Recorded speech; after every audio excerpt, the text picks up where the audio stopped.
ശബരിമല സന്നിധാനത്തിന് മുകളിലൂടെ cost ഗാർഡിന്റെ helicopter പറന്നതിൽ കേസെടുത്തിരിക്കുന്നു police. സംഭവം ഗൗരവതരമെന്ന് special commissioner ഹൈക്കോടതി അറിയിച്ചു. അന്തരീക്ഷം മേഘാവൃതമായപ്പോൾ ദിശ മാറി സഞ്ചരിച്ചു എന്നാണ് കോസ്റ്റ് ഗാർഡിന്റെ വിശദീകരണം.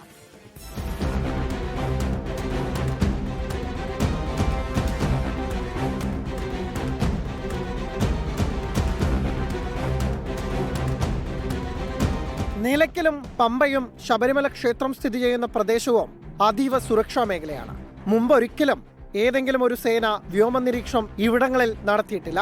എന്നാൽ ഇന്നലെ രാവിലെ 11 മണിയോടെയായിരുന്നു കോസ്റ്റ് ഗാർഡിന്റെ ചേതക് ഹെലികോപ്റ്റർ ശബരിമല ക്ഷേത്രത്തിന് തൊട്ടുമുകളിലൂടെ പറന്നത്. കൊടിമരത്തിനും സോപാനത്തിനും തൊട്ടടുത്തുകൂടെ വേഗത കുറച്ചായിരുന്നു ഹെലികോപ്റ്ററിന്റെ സഞ്ചാരം. ഹെലികോപ്റ്ററിൽ ഉണ്ടായിരുന്നവർ ശബരിമലയുടെ ചിത്രങ്ങൾ പകർത്തിയെന്ന വിവരവും പുറത്തുവന്നു. ഹെലികോപ്റ്റർ സഞ്ചരിച്ചതിന്റെ ചിത്രങ്ങളും ദൃശ്യങ്ങളും ക്ഷേത്ര പരിസരത്തുണ്ടായിരുന്നവർ ചിത്രീകരിച്ചിരുന്നു.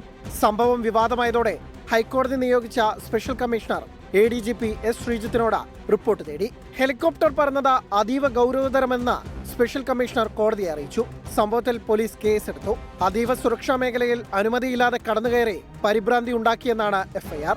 ഏതെങ്കിലും നിരീക്ഷണത്തിന്റെ ഭാഗമായി ശബരിമലയ്ക്ക് മുകളിലൂടെ പറന്നതല്ല എന്നാണ് കോസ്റ്റ് ഗാർഡിന്റെ വിശദീകരണം. അന്തരീക്ഷം മേഘാവൃതമായപ്പോൾ ദിശ മാറി സഞ്ചരിച്ചതാണെന്നും കോസ്റ്റ് ഗാർഡ് പറയുന്നു. 24 പത്തനംതിട്ട.